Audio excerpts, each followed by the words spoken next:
This is a short video to show you how to make sure you're receiving notifications from your Google Classroom.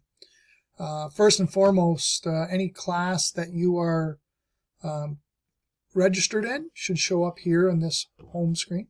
But these three little bars represent a menu, and again, sees the same classes that you saw on the side there.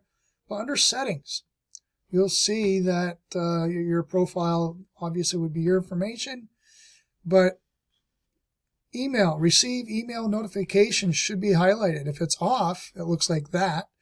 But if it's on, we'll see all these other notifications. And essentially, if I'm a student in this class, I probably want all these on, just so that you can continue the communication.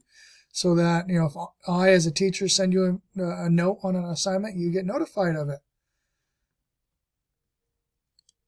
And then there's other ones you can turn the email on and off for certain classes if you want.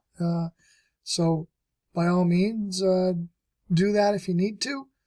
But if you have any questions, let me know. Have a great day.